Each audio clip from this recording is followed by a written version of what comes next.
We are live for the first time on a Friday afternoon, I guess Friday night, where you are. It's been a minute, but it honestly maybe the best week for us to wait for a live show for a Friday, because a lot happened this week. I am Andrew Pasquini. This is the Sprint Ride Option podcast. Okay, here we go. I don't want to mess it up. With me, it is Jason Anabom for Aponte. To my right, I hope you like that one. I think that was better than the one I had on Monday. That's 10. That's yeah. 10. I had a feeling that one was going to be a 10. Are you a A-Rod guy? Like when he was with the Yankees, like I know Yankee fans don't particularly love him. And yes, this is what we're starting our 49er podcast about. We're talking about Alex Rodriguez. Were you an A-Rod guy? So I was, because, I understand talent and I'm not a Yankee fan, right? I think that the mistake that they made, and I think I told Leo this earlier, is that they should have moved A-Rod to short. And as much as I love Derek Jeter, there's no way that you can say that Derek Jeter is better than Alex Rodriguez. So, I mean, it's just silly. You have to take your emotions out of it, like much like we do on this podcast when it comes to the 49ers. Yeah, Alex Rodriguez is – I just hate – I hate that he gets bundled with all the steroid guys because he is he's like Bonds in the sense of he was an all-time great before the steroids. Easily. I love Alex Rodriguez, man. I like people don't like to say that, but he is one of the greatest baseball players of all time. But this is not a baseball podcast. This is not football. Last night was for the baseball. Today is for the football. So as I mentioned earlier, this is our first live show on a Friday in a couple weeks. We thought about recording Wednesday and dropping a pre-recorded episode on Friday with the John Lynch stuff, and Jason, just the God, Jason the God he is, said, hey, let's hold off. Let's see if anything else happens. And then, and I'm going to let Jason take the floor on this one because I haven't had a chance to dive into this article as much as I would like to. But the big news, and not big news, but the big thing that happened today in 49ers Twitter, David Lombardi of The Athletic dropped an article, a conversation with Greg Cosell about Jimmy Garoppolo and the 49ers quarterback position. It's a great article. As I said, I've read it once. I don't feel 100% comfortable diving in my deep thoughts on it yet because I just finished it and probably need to graze through it a couple more times. But that's why we have Jason Aponte, who has read this article and has thought about it all day and probably read it again and again and again. So, Jason, I'll let you I want you to guide this conversation. I have the article up in front of me. As I said, that if you're looking for it, if you haven't read it yet, it's The Athletic. Just go to the 49ers page. It should be the top one. If you don't see it, it's titled Jimmy Garoppolo and the 49ers quarterback situation, a conversation with Greg Cosell by David Lombardi. It's a pretty good read. But Jason, what was your biggest takeaway from this? I'm going to say it was a great article. It was a really good, well-written article. And that's what I want to lead with, right? David Lombardi is one of the better writers out there, right? It's not easy to put together 10,000 words in articles. And sometimes when I'm writing my own articles, I struggle to get to 1,000, 1,500, without deep diving. So this article is great, right? And him having Greg Cosell is great because Greg Cosell is, I don't need to introduce him to you. You guys know who he is. He's built his entire career in the NFL, has a ton of respect. I respect him. I respect his word. He definitely knows what he's talking about. He's actually on, I believe, I don't know if he's still on NFL Matchup on ESPN, but that is ESPN's best content on the entire platform in any shape or form. But they show it at 4 a.m. because people don't want to learn about X's and O's. But Greg Cosell and a bunch of people on that show, they do that on there, and that is easily the most informative, right? So here's the thing. Guess what he was asking Greg Cosell about? Jimmy Garoppolo. And honestly, when you get through the article, he drops off some nuggets that, help give context, help give nuance, right? And he made all fair statements. There's nothing that he said that anybody can say is outlandish. This article is not clickbait in any way. It's rooted in actual film. It's rooted in actual smart opinions. But basically, he alluded to what many of us on this podcast on the 49ers Twitter sphere, not everybody, right? You know, I'm talking particularly the people that we run with, right? Because I can't speak for everyone else. Yeah. But he alluded to what many do. And that's that Jimmy Garoppolo is what he is at this point. Can he clean up some things? Yes. But he is what he is at this point. And there's a quote in there about, is he a top 5 quarterback? No, he's fine. Everybody thinks that. No one had ever had an opinion other than that, but when you voice those opinions online, you get met with a lot of anger, right? But it's logical. Everything that he said was logical. It made sense. It's a great article. I implore anybody out there to get a subscription to The Athletic and take a read. But Greg Cosell basically laid it out. He is who he is at this point. There's an upgrade to be had out there. He didn't say that, but you can read that you can understand that by reading what he's saying. And that, he can improve on some things. And yes, he needs a lot to go right for him in the offense. And he's a scheme pocket quarterback. That's the words he used. And it shouldn't be earth-shattering to anyone.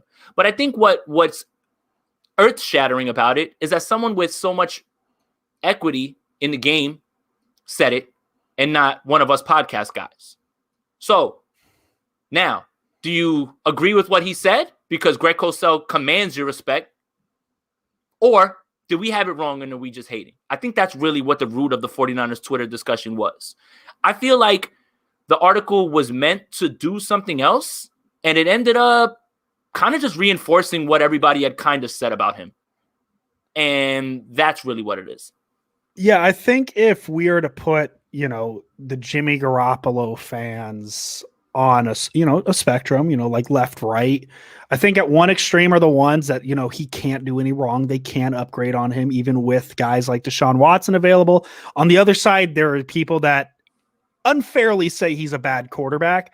I think this article is the perfect center point of that. I think that is because he said nothing wrong. He literally, everything he said was 100% spot on.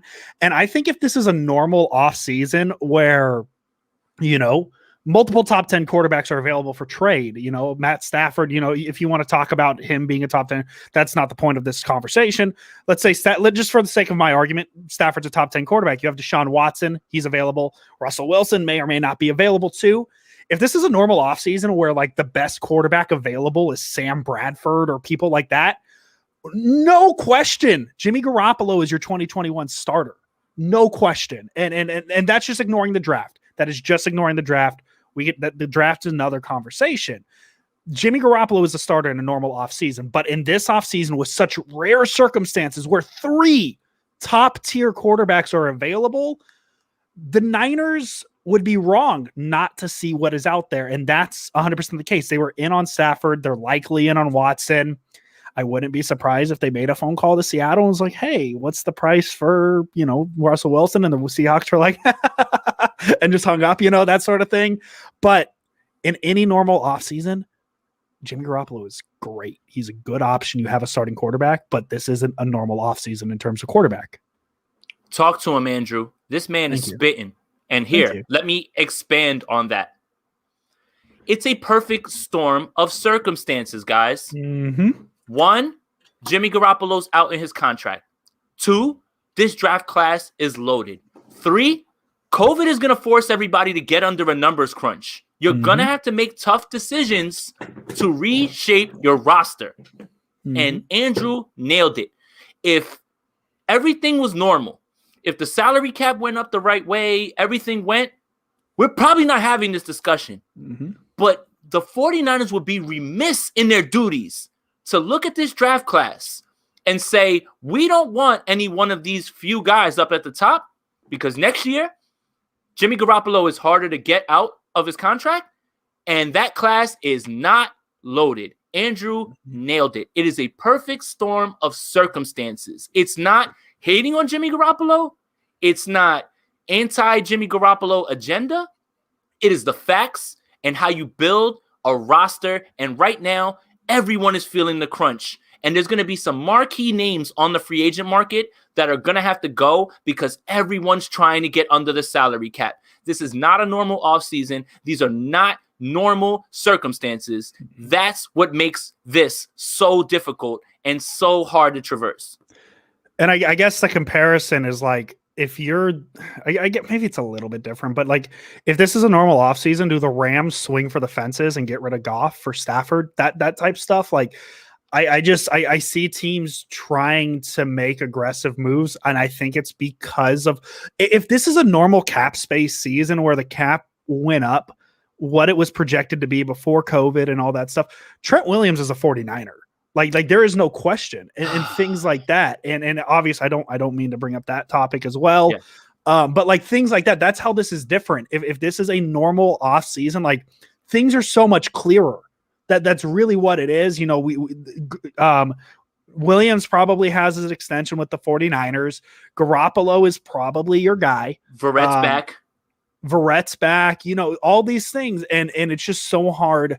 And this, you know, obviously, like I hate wording it like this because there's other real life serious implications to COVID and all that, yes. You know, obviously. But in terms of the NFL, this is the big implication. It wasn't like, as much as we like to talk about the like NFL needs to cancel games and suspend games, this is the biggest implication. And now I don't think it really helps though that, you know, we have to talk about, you know, the cap space being limited. And then while in that same conversation, we get a report that ESPN has paid the NFL a ton of money to get back in the Super Bowl rotation and things like that. But now we have to talk about a reduced cap is, you know, that's neither here nor there. But the big implication of COVID in terms of the NFL, I need to make that crystal clear. The big implication of COVID with the NFL is this cap space situation, and the 49ers are, you know, one of the higher examples of why this cap space situation is not fun. It is not good. And this has thrown a monkey wrench into Trent Williams' situation. I don't want to harp on that, but I want to tell you the implications of what can happen now if you don't make a move in some way. Okay, you traded a third for Trent Williams. You took away his franchise tag in the contract to build good faith. Okay, to think that he's going to come back. Now, you don't have cap space to do that. If Trent Williams hits that open market, the bag will be thrown at him, and that's it. Now, do you want to gut this roster and lose that third-round pick? Because you can't recoup anything. Remember, when they traded for Emmanuel Sanders, they were able to recoup a pick. You do not recoup any pick with Trent Williams because he has 10 accrued seasons in this league. So now, the Trent Williams move is a wash. Absolute wash. You lost. Okay? Now, think about those implications. Do you want to keep the quarterback, or do you want to fill this roster? Ask yourself that question before you give an answer. And I don't know, man. Is one person above an entire roster? Keeping Jimmy Garoppolo and letting Trent and Verrett and all these guys go because you can't get under the cap is cutting your nose off to spite your face. I'm sorry. It is at this point. And it's, as I said, it just goes back to like, if the cap space was normal, none of this would be a conversation. No, it's a perfect storm. Because was the projected number 210? 210. And it's going to be, it'll top out, I think, even with this deal, it's probably going to top out at 185. So that you're literally talking about $25 million in cap space, where 18 of that probably goes to Trent Williams' contract, and you can keep Garoppolo, and you could probably bring back Verrett and things like that. And obviously there's other ways they could have made that number even bigger. So listen, man, right at this point, in terms of the Garoppolo situation and leaking into the Trent Williams situation, is there needs to be an announcement on the official cap number, and it for the Niners to have really the best chance they can get, that number needs to be closer to 200 than it is 185. Yeah, that's just what it is. And to speak a little bit more about free agents, right? I wrote an article about AJ Bouye and why the 49ers should take a look at him, right? Up and down season last year, injured, 6-game suspension, which will carry over into next year. His price will be nothing, right? You can't make those sort of moves if you don't have the cap space to do that. Yep. Do you want to fill this roster and get it back to where it needs to be? Or do you want to end up like the teams that have quarterbacks with high numbers and can't fill out their roster and end up losing a bunch? I don't think that this team should be thinking about it in that terms. They should be thinking about trying to get everybody that they can under contract. And that's it, man. Like and Fred's got to get paid. You know, like it's just, oh my God. Like the only hope that I have, and I'll give you positivity because I don't try to be negative. I'll give you positivity. Yes, let's do it. Hopefully, all things considered, the way things are trending in this country, you know, baseball's about to start. Looks like we're going to have some butts in seats. And hopefully, with the numbers declining, vaccines get rolled out. By September, we may have butts in seats across the league, which will help bring that cap number up down the line. So there is positivity there, and there's some hope that the number can go up to what it was supposed to go up to in the original CBA that was signed this year. Yeah, it's just really like, I don't want to say perfect storm because it's the opposite, an imperfect storm for the 49ers, I guess. But yeah, I mean, I'm really at a point where I do believe Garoppolo is the week 1 starter, barring any wild shenanigans happening on the draft day, which could happen. And I've told you this, you know, privately, and I think I've said it on our clubhouses too. Like, I change day to day with the 49ers quarterback situation. One day I'm Garoppolo, one day I'm Fields. Some days I wake up feeling wild and be like, you know what, maybe Fitzpatrick. This is how I feel wild. Yeah, so it just comes down to what the feel is of the day. But I really think the most likely scenario at this point, and it's something I've said since the season ended, most likely scenario at this point is Jimmy Garoppolo. Unless the only way that the wrench gets thrown into that plan is if Wilson or Fields drop to 12, which that's not going to happen. But weirder things have happened in the draft. I just don't see, especially considering the cap space implications, how much they would have to get up to trade up to 2 or 3. You know, it is what it is. That this front office has tended to be more conservative in moving up. You know, they're not going to try and make the big splash, but they'll move up in the later rounds to get their guy type thing. And that's why I'm leaning away from them trading up to get a Watson. I mean, I guess you could say him too, trading up to get a or trading to get a Watson, or trading up to get a Wilson or Fields. But you know, they've surprised us. They've absolutely surprised us. I like that question. That's something I floated. Let's say the 49ers cut Jimmy. Is the plan to trade up in the draft? And I kind of floated that idea as just cut Jimmy now and get that cap space opened up. But then the issue is you're not that's how bad franchises become bad franchises, is when they make a move expecting to make another move, and then that move doesn't happen. The Niners will not make a move on Garoppolo's contract until his replacement is in the building. That's and it is what it is. Andrew is spitting today, man. I'm hot today, Kobe.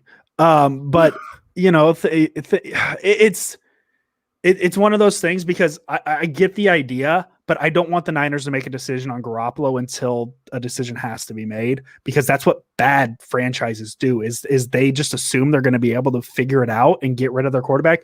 There is worse, and I've said it before, I'll say it again. There is significantly worse situations to be in than entering an NFL season with Jimmy Garoppolo as your starting quarterback. None of this is a need. It is more of a want, and that's just what it is. Plain and simple. I don't really have too much more to add, because Andrew is just continuing to spit all over this episode and just be the man. But listen, the thing is this: you can't cut him without knowing if you can move up and get your guy. You know, if something happens, it would have to be afterwards, after the draft, after you figured out where people will land. You know, and don't discount things happening during the draft, right? So Mel Kiper put out, you know, a mock draft, right? And I think this is something to touch on right now too, as well. Mel Kiper put out his mock draft. I'm not saying that Mel Kiper is gospel. I'm not saying that Mel Kiper is something that you need to set your watch to, because look, like plenty of analysts, he gets things wrong. We get things wrong. Cool.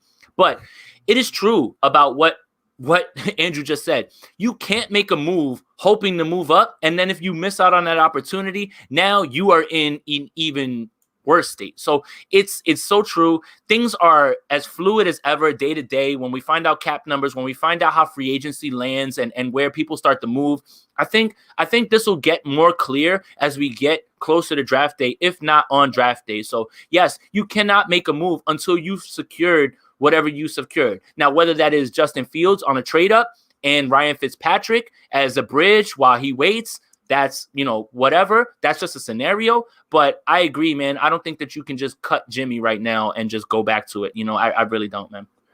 No, and as I said, that's how bad franchises do business. That's just how they do it. It's such a drastic move to make, and the Niners are in no position to do it. I understand the urgency, but the big thing that people need to remember is the league year hasn't even started. Yep. Nothing can really like I guess the best example I could put this in, if the Lions decided right this second that, you know what, Jared Goff, he isn't the guy, they could pull away from that trade. That trade is not official. Obviously they're not going to. I don't see any reason for them to do so, but things like that, that trade was announced 3 weeks ago, but it cannot be made official until March 16th. That sounds right. I don't know if that's right. But nothing can happen yet. And so, don't be impatient. It's just be patient. That's all it is. You just got to wait till March 16th, man. If you want something to tie you over, baseball starts on Sunday. The NBA has its All-Star break. They're going to try and play an All-Star game for whatever reason. I don't know. Hockey's on. If you don't want to watch other sports, there's other things to watch. Hulu, Netflix. Just go watch Hulu and Netflix until the league year starts, because nothing's really going to happen until then unless they shock us. And when I say shock us, I mean like Deshaun Watson's coming. They're not going to trade up in the draft until draft day. So we can be calm on that. They can't sign a free agent quarterback until, you want to get wild and go Jameis Winston or Ryan Fitzpatrick or things like that. They can't do that until March. Nothing can really happen unless they trade for Deshaun Watson or Sam Darnold. The only thing that can happen is a trade, and that's not happening.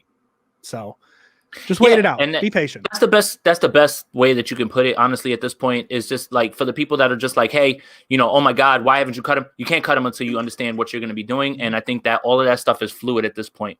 There's a good question in here.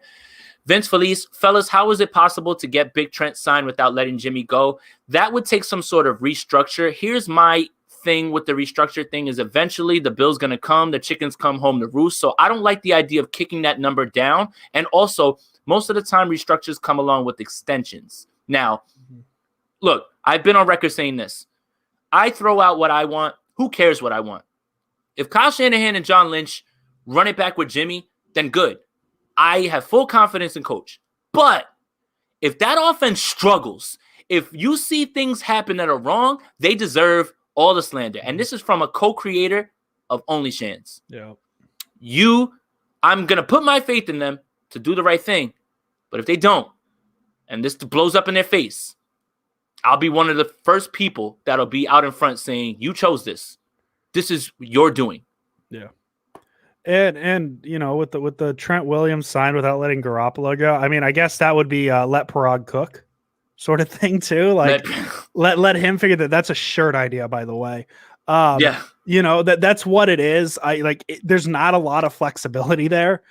The Niners don't have a ton of cap space. It would take a lot of moving around. It's possible. Like my thing is, man, with the cap space, I'm not even going to pretend to know it, because if the Chiefs could extend Travis Kelce and Patrick Mahomes and players and Tyreek with 7 cents of cap space, anything's really possible. I don't want to speculate too wide on that. So yeah, it's possible. I just don't know how likely it is at this point. As I said, for me, I will give up on the Trent Williams idea the second free agency starts. Yep. And because man, there's going to be a team like the Colts. The Colts. That's the team that I'm thinking of. They're just going to, because who'd they get at quarterback? They just got a quarterback, didn't they? They got Carson Wentz. Wentz. You're talking about adding the best left tackle to an already stout line. Good. God, please don't let this happen. So I guess essentially the point I'm making is there's teams willing and waiting to throw the money at him.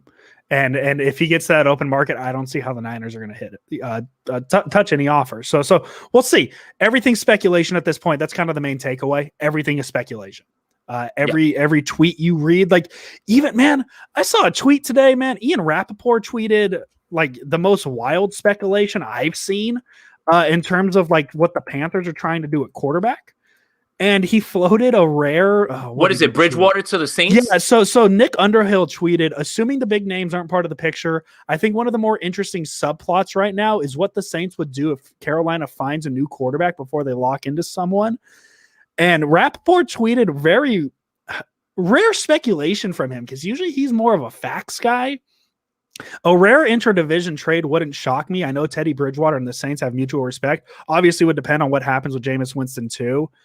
I guess that's my example of everything speculation at this point. I think the reason that you bring that up, right, is while you guys are yelling at everybody who's speculating, even your guy, Rappaport, is speculating on some wild idea of an intra-division trade, but y'all not going to kill him on the internet, right? Okay, Let's just keep moving.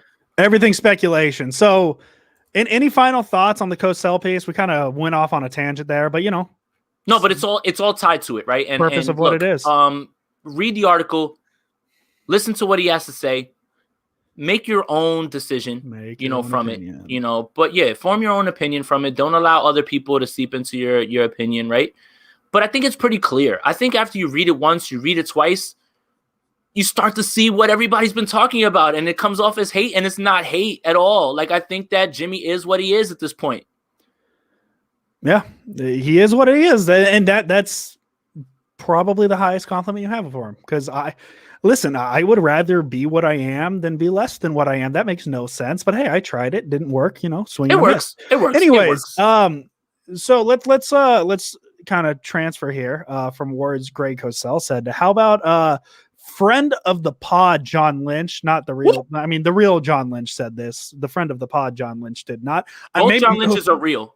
Maybe friend of the pod John Lynch said this, but it wasn't as publicly known. But anyways, 49ers general manager John Lynch was on the I Test for Two podcast and was asked about Jimmy Garoppolo, which if we ever got John Lynch on the podcast, I don't think I would want to ask about Jimmy Garoppolo because that man has been asked so many times in so many different ways. Anyways, that's beyond the point. Lynch was asked exactly, quote, if Garoppolo is injury-free, is there any doubt in your mind that Jimmy Garoppolo is your quarterback when you line up in September? Lynch responded, quote, not at all. I really believe that. And then it led him into going into a very interesting part. Quote, being available is the big part of this thing, Lynch said while speaking of Garoppolo. So we probably, as a stated goal, we have to insulate ourselves better. We have to have better options if he's not there. I've watched people go through this in their careers where they struggled early. It happened to me early, and then I went 8 years without missing a practice. So I believe things can happen, and I believe they will for him. I really believe that Jimmy is our guy, and then this article doesn't mention what he said about the backup. So I am a little embarrassed right now. But then he went on talking about how they had to upgrade the quarterback, or the backup quarterback position. They had to upgrade so the quote is off the top of my head, I believe. If Jimmy's not there, we need to improve the backup situation. That's the line that really I took away from that. Think about this, guys. So the John Lynch and Jimmy Garoppolo correlation between being healthy and not being healthy and stuff like that, like that has no sort of correlation. None. Here's why. John Lynch didn't make anywhere near what Jimmy Garoppolo's making. Not even close. Yeah. So now you're talking about a $27 million investment that you don't know for sure will make it through the year. That sounds like bad business, bro. And if you need to get a better backup quarterback, what's the saying, Andrew? My version of it is if you have two quarterbacks, you don't have one. Exactly. This isn't baseball. There's no relief quarterbacks. There's no, let me go to my closer. What? That's my problem. Hey, how can you sit there and say that you're going to allocate all this money to him? And you literally said out of your mouth, you have no idea if he's going to make it through the year. Okay. But I'm hating. My bad. I'm hating. Can I make a counterpoint? Go. Ryan Fitzpatrick looked pretty good closing games that last year, so he's available. Look, did you not like my joke? Okay. No, I loved it. I loved it because he's the only relief quarterback that's ever played this game in the world. I love it. Ever. I love it. But that's my issue. Yeah. If you need to upgrade the backup because you're worried that he's going to get hurt, what are we doing here? Yeah. What are we doing here at this point? That was the quote that I took away. Not and here's the other part. If healthy. Why did he start it with if he's available? What are we doing here, guys? Why are we going to spend $27 million for a guy that we don't know is going to play and then lose Trent Williams, lose Jason Verrett, lose all of these guys and have no chance to upgrade? Come on. So, again, I will use the quote that every single person who slams bloggers and podcasters will say. What was he supposed to say, Andrew? Yeah. And he kind of got led into with that barring injury question because the question kind of led it on. So I think that's a large part of why he said it, because the question was framed that way and he was just trying to respond to the question. Because you got to remember where John Lynch comes from. He's a media guy. That's what he is. He knows how to play the media game. He addressed the question as he was asked it. My thing is I don't get why there's sides to this, because both sides are right. Because the responses I saw to this quote was, it's a smokescreen or he's telling the truth. Both sides are right. Yeah. That's what it is. Because the reason him saying he's the starting quarterback for 2021 is correct is because he's literally the only quarterback under contract with the San Francisco 49ers. The reason it's a smokescreen, it could also be a smokescreen, is because they may or may not be shopping him and may or may not be looking to replace him. If he said right now, listen, we're trying to replace him, his price drops. His price drops more than GameStop dropped when Wall Street rigged the system. You know, that type of drop. So no side is wrong in taking Lynch's quote the way they did. No side is wrong. That's why I mean about what is he supposed to say? Jimmy Garoppolo is the only quarterback who can start on this roster currently. I just want to touch on this quote down here. Bill Walsh said it best. You can never have too many quarterbacks. Here's the problem with that, Jamaro. That was before the salary cap. Mm-hmm. Different, completely different. You can't just have Steve Young sitting there like that. That's not how this works anymore. If you never could have too many quarterbacks, they don't have to move Joe Montana to Kansas City. So again, what is he supposed to say? Jimmy Garoppolo is a starting quarterback. Yes, Jimmy Garoppolo is a starting quarterback because February 22nd or whenever it was that he said it, Jimmy Garoppolo is the only person that's on the roster that can start. Yep. Him saying, yeah, we're going to move up. Yeah, we're trying to look up and we're trying to go get Justin Fields. Who says that? Yeah. You know, I seem to remember quotes about DeForest Buckner is going to be back. I expect Joe Staley back. Cliff Kingsbury said Josh Rosen's our guy. Why does anybody take anything that anybody says at this point on February, 26th or whatever date it was that it was said as gospel, right? At the same time, while I'm saying all these things and saying that it's not gospel, you're absolutely right, Andrew. This is what you do. You put the net under you, right? Say all the right things about Jimmy Garoppolo. And if the best laid plans of mice and men fall through, you always have Jimmy Garoppolo to start the year. Yep. Now, let me point this one out. This is a great one by Vince, and I want to expound upon this as well. Seems like Lynch is doing a lot of interviews. Is he trying to pump up Jimmy's trade value? Yes, yes, and yes. And here's what else. John Lynch was brought here to deal with the media. And what I want you to start to do, and I'm not trying to put on a tinfoil hat. Notice how these reports stagger out. Mm-hmm. John Lynch goes on the radio. Jimmy's our guy. Colin Cowherd, who 2 weeks ago said that Jimmy Garoppolo's gone, done, says that Jimmy Garoppolo's a top 12 quarterback. Wait, it gets better. Fox Sports News puts out win-loss record with who had the most wins in their first 30-something starts. Do you know where John Lynch used to work, Andrew? Would that be Fox Sports? It would. Okay? Here's what I'll tell you. Stop listening to everything. Mm-hmm. Let it play out. and stop taking these quotes as straight up gospel. And just notice the timeline of how things come out. Colin Cowherd, I'm not trying to use him as some sort of like, again, not gospel, but that man changed his tune real fast from Jimmy Garoppolo. These are his words. Jimmy Garoppolo's done in San Francisco to Jimmy Garoppolo's a top 12 quarterback, and the 49ers still believe in him. He works for Fox. They put out their little graphic. He goes on the radio. John Lynch was brought here to do these things. I don't know what else I need to say at this point. People, I guess the best way to put it is people think they're watching checkers when realistically they're watching chess. There's a reason for every move. There's a reason for everything. And like for me too, just going back to the point of, him not openly, like just to put it like in a very hypothetical situation. One more. Yeah, Chris Sims changes tune too. Put it in another hypothetical situation, right? So let's say the Niners and Jets have been talking about the Niners trading up, and let's say the price that the Jets are looking for is, let's say, this year's first, next year's first. Let's just keep it simple, right? And John Lynch comes out and says, instead of saying, yeah, Jimmy Garoppolo's our starting quarterback, he says, we're looking at all options. We're trying to trade up. We want to see if we can get a Wilson or Fields thing. If he says that, you know what the Jets are doing? How bad do you want this pick, actually? I know we talked about 2 firsts, but if you want it that bad, why don't you throw in another first? Why don't we get 3 firsts for this pick?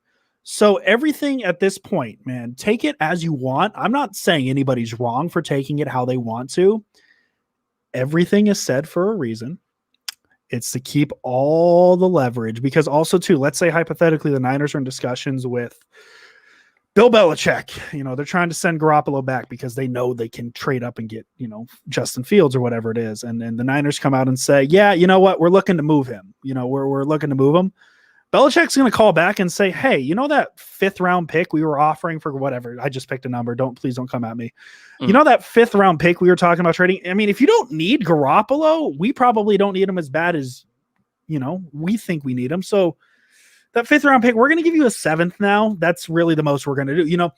Everything is a game at this point. There is a game within a game within a game. John Lynch says these things to keep the appearance that, and I'm not calling him a liar. I'm not calling him a truther. No, he's not lying. He's telling the truth. Until he's not. He is telling the truth until he is not. That's all it is. That is all it is. Take what he says as you want. There is no wrong way to take it. That's why I'm not going to tell people who think that Garoppolo is a starter because John Lynch just said so. And I'm not saying you're wrong. And that's why I'm not going to the people who are saying this is a smoke train and saying you're wrong. Take it how you want it. It's the truth until it's not. That's it. That's all it is. It's play the game. And look, I implore you to go back and look at coaches lying and GMs lying about guys that they were actively shopping and ended up not being on the team. I implore you, please. Look, I know that you want to hope that everybody's being on the up and up. This is a dirty game, and the media is in on this dirty game. There's palms being greased. Guys are pushing narratives to keep sources going. It's just, dude, it's February. Chill out. Things are going to change. Let's see what happens as we get closer to the draft. I've lost my mind on this pod. I don't think that anybody should have lost their mind over these quotes. I just want you guys to think about what's being said, who's saying it, the timeline and when they come out, and understand, connect the dots. It's there for you. It's there. This isn't the Da Vinci Code. This is all there for you. And all you have to do is go on Twitter and search it up. You can put people's ads and search words, and you'll find things. And that's it. And just to play the I don't know. Do you want to be the angel or devil in this case? I don't want to be an angel because they beat the Yankees too much. Okay, then I'll be the devil on the other shoulder. For every time a general manager has said DeForest Buckner's our guy and then traded DeForest Buckner, or every time a general manager or coach has said Josh Rosen's our guy and then traded Josh Rosen, there is a case where a GM or a coach says, yeah, this guy's our guy, and ended up being their guy. So, take everything as I've said it about 14 times now, take everything as you want to. It doesn't mean that it's true. It also doesn't mean it's a lie. It's literally positioning at this point, and that's all it is. Let me also state this, and I hope this doesn't upset people. What's the most likely scenario? Jimmy Garoppolo starts week 1. Yes. Still. Yep. Still, even with everything that I've tried to lay out, I'm an advocate for trading up for Justin Fields. But it's what's likely. What is likely? Not what's gonna happen, because I can't predict that. What's likely? Mm-hmm. What right now with contracts, circumstances, who's under contract? It's still likely Jimmy comes back, guys. I don't know what else to say. And I mean, yeah, last point I'll make. If John Lynch came out tomorrow and said, yeah, we're trying to change the quarterback position, I would probably still sit back and say, yeah, you know what? Jimmy's still probably your week 1 starter, because then I could easily spin it and say, well, if they say Jimmy's the starter, they're trying to make another team think they're not trying to move up, and maybe a team lessens an offer to trade up to get their guy behind them, and now the Niners can jump it. You could literally play the other side of this argument if John Lynch says, yeah, we're looking to upgrade the quarterback. You could literally I could just pull a quote right now. I could type in Kyle Shanahan quote and say it for you, and I could take it about 17 different ways, and that's just what it is. That's just what it is. Real quick, Fox City Niner 541. This is a polo rugby. Yeah, it's not a shirt. It's not. That's a good one. Also, polo rugbies cost a lot. Go look them up real quick. I love it. All right, I think that's how we should end it right there. That's perfect. We'll be back Monday with some sort of show. Don't know exactly what we're going to talk about yet, but we're going to figure it out. Philly, the podcast. I'm late. What nickname did I give Jason at the beginning? I'll drop it one last time. Thank you for listening to the Sprint Ride Option Podcast. As always, I'm Andrew Pasquini and Jason Unabomb for Aponte. What do we always say at the end of the show? Let's go Niners. Let's go 49ers.